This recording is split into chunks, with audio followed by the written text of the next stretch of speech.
Has the Overlord forsaken me? Banished me to roam the open seas in search of promising NFT mints? What is his toll? 500 gwei for a spin of his mystery box? Ha! What is this carnage? This pain of watching Loomi pull down the price of Genesis? Has he forgotten us mere mortals? Does he intend to subjugate us? Enslave us to forever watch the floor price? Well, no, not really, because Season 2 is about to launch, and a lot of the problems from Season 1 are getting fixed. And in this video, we're going to have a look back, and also an overview of what to expect in this new season. But of course, none of this is meant as financial advice. I'm not a financial advisor. The NFT space is extremely risky, and you are responsible for your own decision making.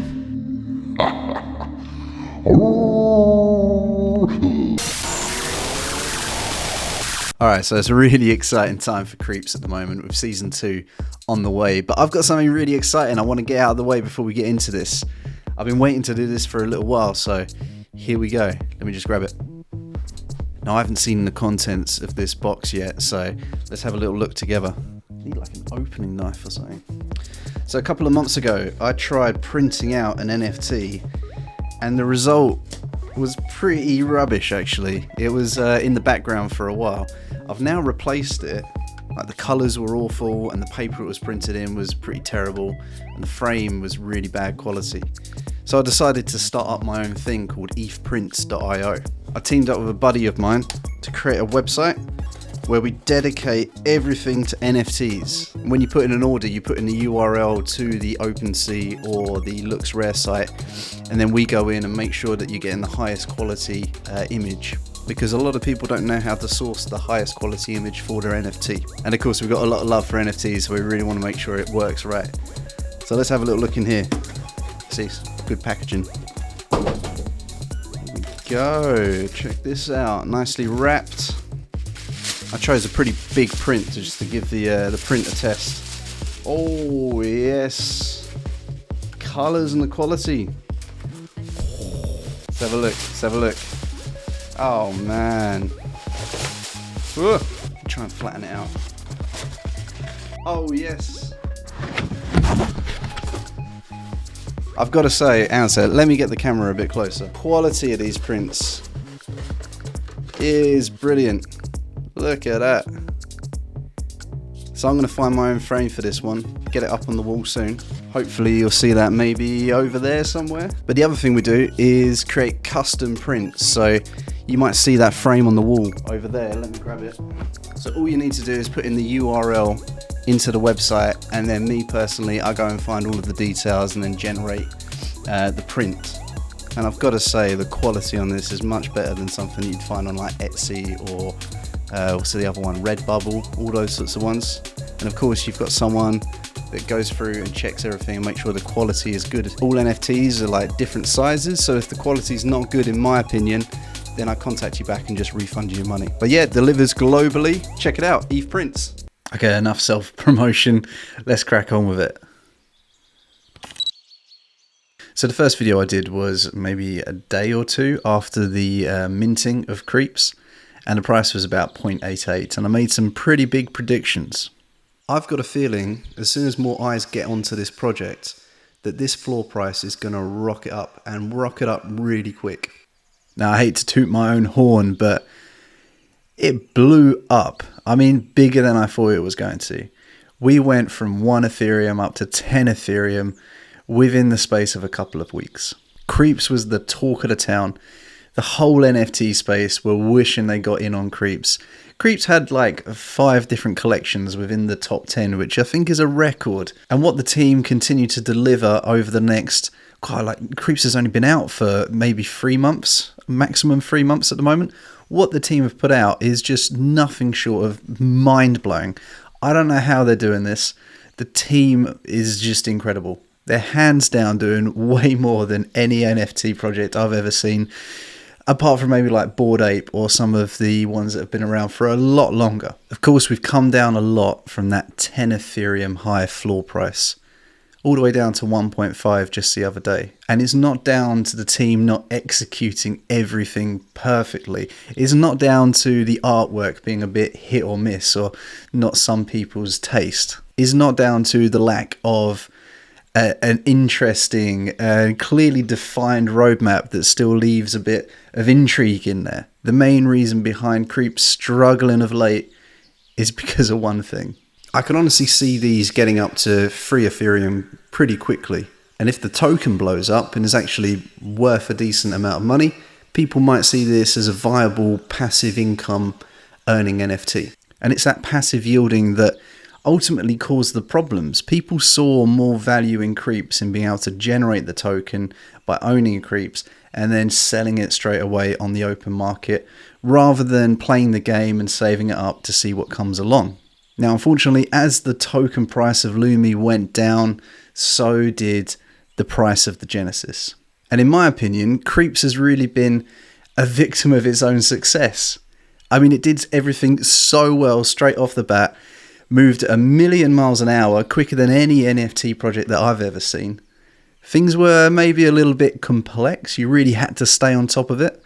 But because there was so much hype around Creepz in the early days, the token itself became way overvalued. And I think I even calculated at one point, in having free Creepz, I was making like $3,000 a day. Now, it wasn't sustainable, unfortunately. But there's so many other positives that can be taken in what happened in this short amount of time. Creepz are without a doubt building a serious brand. And they're set to push the boundaries of Web3 in ways that I don't think anybody has seen before. Now, you might laugh when they say that their main competitor is Bored Ape Yacht Club. But honestly, based on purely what they've achieved so far in such a short amount of time, they're the only project I actually see having a fair shot at the title holders. I mean, we've had the Reptilian Armory, we've had the Vault, we've had the Shapeshifters, and creating the Mega Shapeshifters. There was a massive prize giveaway where a Tesla was given out and all these trips to like Las Vegas or anywhere in the world, all these different holidays. It's been full on mind blowing following this project. And just because other people saw more value in just selling the token and taking the quick buck, that hasn't put me off in the slightest. I know what I've seen develop here and I know it's going to keep on happening. So if you're early, and I'm not including mint in this, but if you're early, maybe you got in under an Ethereum, it went all the way up to 10 Ethereum, you generated a load of additional NFTs which you could have sold at any point. Like the Reptilian Armory, I think that was like 2, maybe 3 Ethereum at one point. The Mega Shapeshifters were selling for like 4 or 5 Ethereum if you had a good one. There's been so many liquidation points throughout this whole process. There's been so many chances to make money. But that short-sightedness around the token, and I mean, you can't blame people really, can you? Making 2 to 3 months salary in a day is just crazy. Now, the other thing that I've been really impressed with is the Creepz team and feeding back or receiving feedback and then working around different problems, working around things, being quite fluid in their response and able to sort of adapt very quickly.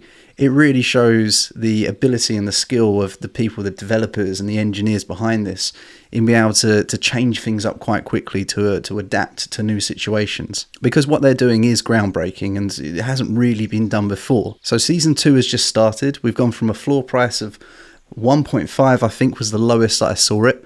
We're now up to around about 3 Ethereum, so that's double in the last couple of days. And people are really excited about the interdimensional lizards. So you're creating evil lizards now, but you also get to design your lizard, which is, again, it's such a cool thing. I just haven't seen this anywhere else. They've also got a fix for this token problem, in it being an ERC20 token that can be traded. If you're going to create these interdimensional lizards, you need to transfer your tokens into an in-game currency that can't be transferred out and can't be sold. This will hopefully reduce the circulating supply of Loomi and will switch people over to generating the in-game currency actually in the game rather than as an ERC20 token. All right, let's get into season 2. All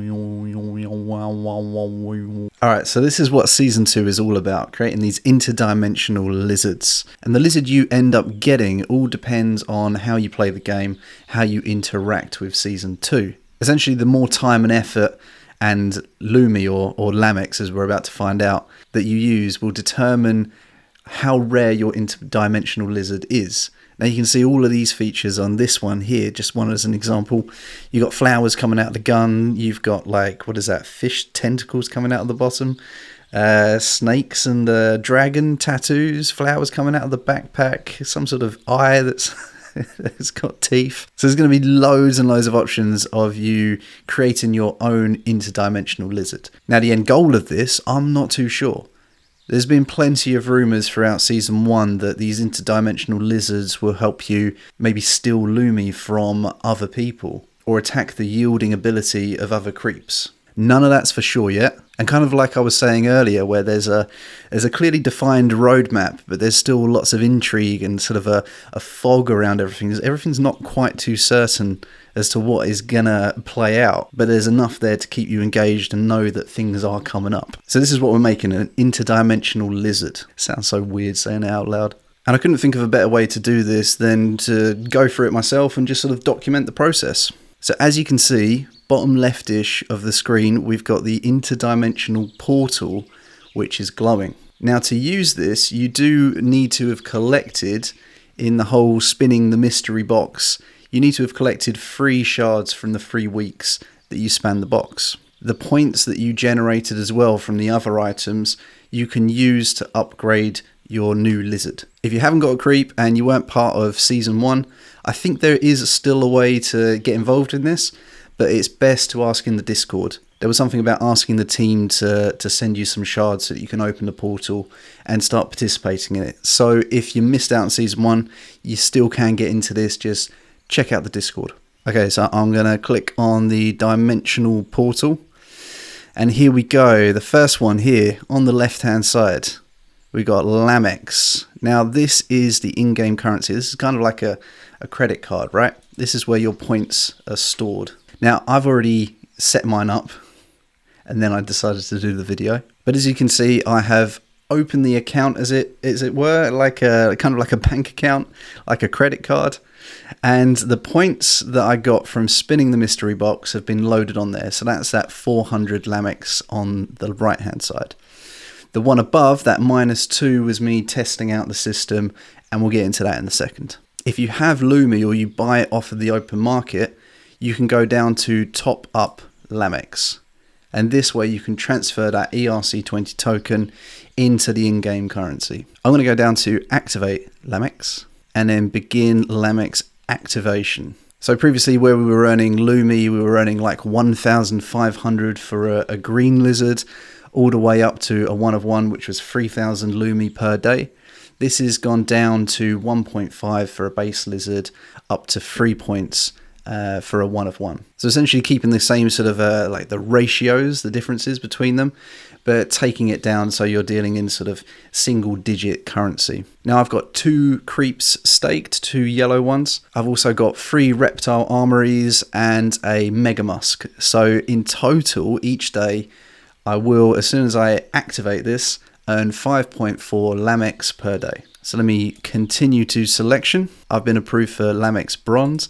The more lizards that you have staked, the higher tier your card is. So it goes up to like gold and green and black and all that sort of stuff. But I think you need like over 5 for it to change from a bronze to something else. Details are out there somewhere. So I want to transfer everything over to just yielding this Lamex. And I believe you can swap this back to yield loomi further down the line. I'm not sure at this point what is the benefit of doing that. Maybe if the loomi price starts really shooting up, then maybe it might be good to start yielding loomi again. Again, this is all kind of part of the game, right? You've got to make these decisions to sort of make the most out of what's going on. But I'm going to start yielding the Lamex, so I'm going to tick that. I'm going to accept the terms and conditions. And here's a cool little thing. Terms and conditions are actually a recipe to make weed brownies. Baked brownies for the Overlord. Here we go. Okay, I love it. It's so funny. And now I can convert all of the loomi that I've got. So how much have I got? Doesn't say here, but I've definitely got loomi in my account. So I'm going to convert this all over to Lamex so that I can use it for the interdimensional lizard. So accept and mint. Here we go. Hopefully the last gas fee I'm going to pay in playing Creepz. Let's do it. There we go. Lamex has been claimed successfully. Now you might have also spotted at the top here, we've got some tabs. We've got whitelist and experiences. So having this card and having some Lamex points might get you into other projects in the future, get whitelisted for other projects, or it might allow you to sort of get into experiences, real life events, that sort of thing. Just interesting to know. And if for some reason I want to swap back to earning loomi, then down here is the button switch to loomi, and then I can go through that process. Let's go back to the dashboard. I'm all set up now. So I'm going to click on ID creation, interdimensional creation, and we have this. Look at this. I'm a dad. We've got the little lizard egg floating away there, happy as can be. And what we're going to do is spend these points in growing it up to the level at the point where it becomes a lizard. So down here we've got several options. Actually, before we go into those, notice how at the top we've got enrich ID. So this is probably the sort of growth stage in developing it. And then we've also got skins. You can't click on any of this yet, but you've got skins, packs, inventory, and merge. So interesting stuff. Not 100% sure what any of that does yet. So down here I've got 4 options in total. Molecule A, unlimited use, degen time. I've got a 30% chance to add 7 points to this bar up here. So I want to get this level 1 up to level 2 and then boost it. So I can add 7 points by doing this. Let's do it. Let's give it a try. So I'm going to hit enrich, and then all I have to do is hit sign. Come on now. No reward, not your day. Okay, so I've only got a 30% chance. Let's do it again. 30%. How long am I going to be sitting here? Let's sign it. So I guess I can just sit here all day and do it and just lose my Lamex points. But you know, oh my god. Alright, well the next one is a 20% chance to add 200 points. But it does cost 10 points to do. Ugh. I'm not having much luck with 30 points, so I might just 30% chance, I might just keep on doing that. What is the next one? So 10% chance that it goes through, and you have a one-time double boost. And it costs 5 points. So maybe if you manage to hit, say, adding 7 points or adding 200 points, you try this one after, and then it will double what you've done. Maybe I'm getting that wrong. I'll have to look into this a bit more. I'm kind of discovering this as I'm looking at it. Molecule D, you've got a 5% chance, and it completes the level.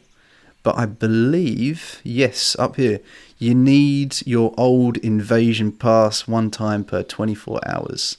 So you've only got a 5% chance of this happening. It will complete the level, but you do need an invasion pass to click that. Let's just get some points here, please. No. Hey, there we go. Okay. I have increased by 7 points. I'm nearly at level 2.